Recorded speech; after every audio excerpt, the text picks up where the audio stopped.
Christine Regan Lake here. Hope all is well. So, today I want to talk to you a little bit about just some of the statistics around sexless relationships. Just a reminder, if you'd like to get notified about my new videos, you might want to hit the bell button on my channel so that'll let you know when I post new videos because I'm updating them all the time. You can subscribe, like, and share if you feel so inclined. Either way, I love having you here as part of my community. Okay, so let's talk about sexless relationships. I just wanted to talk about this today because I just recently have gotten into a number of different conversations with different people regarding sexless relationships. And, for me, as an empath and as a healer, it's so painful for me to, connect with people who are struggling with something that is so intimate. I think sex is a very big deal, and the lack of sex is an even bigger deal. And the interesting thing is that, like, when you're in a relationship, kind of once that whole sex thing gets a little off track, sometimes it just kind of escalates and things kind of just get worse and worse and worse, and some people aren't able to turn it around. But a lot of people feel a lot of shame around being in a sexless relationship. It can be incredibly detrimental to people's sense of self-worth and self-esteem. And a lot of times they won't even talk about it because the shame runs so deep.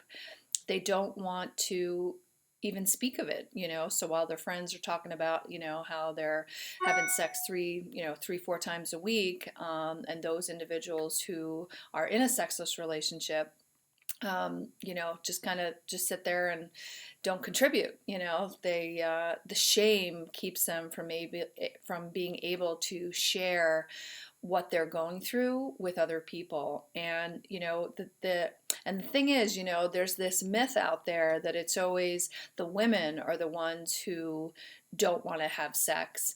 And that's absolutely a myth, because there are plenty of men being the ones who are, rejecting the partner in their relationship. There's a lot more women who are experiencing sexual rejection than you might realize. So, it's really easy to follow, stereotypes and be like, it's the woman who has the headache and doesn't want this, that, or anything else. Those stereotypes aren't actually true. And the other thing, I remember working with a couple in my practice, and they had intense anger at each other. There was so much anger and resentment in the relationship. And I said to them in one of our sessions, I said, have you ever considered the fact that, you're both pissed. You seem to be both pissed that you're not having sex more, you know what I mean? But have you ever considered the fact that resentment is not exactly an aphrodisiac? If you are filled with resentment about, all the things, the chip on your shoulder about everything you're not getting in the relationship, whether you're the man or the woman, do you think you're going to want to have sex with someone that you feel resentment towards? No.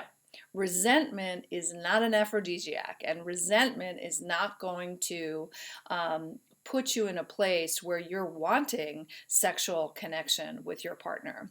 So, but beyond that, what I really wanted to kind of just quickly share with you today is the fact that, like, just some of the stats, so that to know that you are not alone. If you are someone who is struggling in a sexless relationship, it is far more prevalent than you realize. In studies, they've discovered that up to 20% of couples, whether in a marriage or a relationship, are in sexless relationships. And the actual definition of, say, a sexless marriage, and that would be, relevant for sexless relationship. It's not just about marriage. But a sexless marriage is any relationship in which you are having sex 10 times or less a year. So if it's 10 or less, you are in a sexless relationship by definition, what they've discovered about that.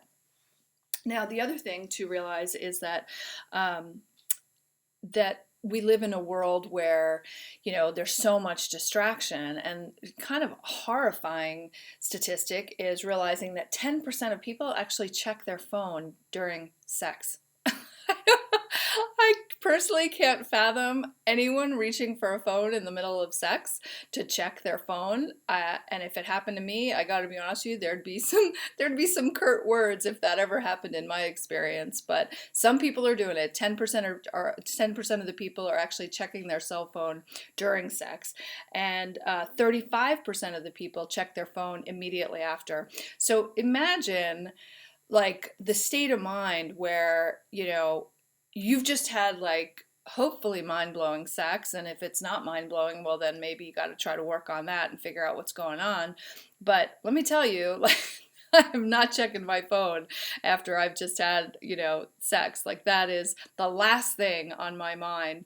So if you're that distracted, like, that is disconnected sex, right? Like a sexual experience, what makes sex beautiful and one of the like amazing aspects of sexual connection is the intimacy, right? It's not just about fucking, right? It's about connection, or at least that's what a higher level of consciousness of sex would be, right? It's not just, it's about the petting, it's about the foreplay, it's about the touch, it's about just pleasure. It's not about just racing to the orgasm, and then after it's done, just kind of basking in that afterglow of, just connection and softness and things like that. So, I really feel for you, for anyone who is in a sexless relationship. It's something to really consider, either figuring out if you're going to remain in that and if that's good for your self-worth and your self-esteem.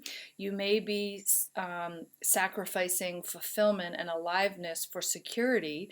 You'd rather be in a relationship than alone, but the detrimental effects of being in a sexless relationship go far and wide, and they can have long-lasting effects. I'll explore that in another video, but today I just wanted to share with you some of those stats. So if you are in a sexless relationship, realize you are not alone. It is far more common than you realize. So anyway, if you like my videos, feel free to like, share, and subscribe to my channel. Have a great day. Talk to you soon. Bye.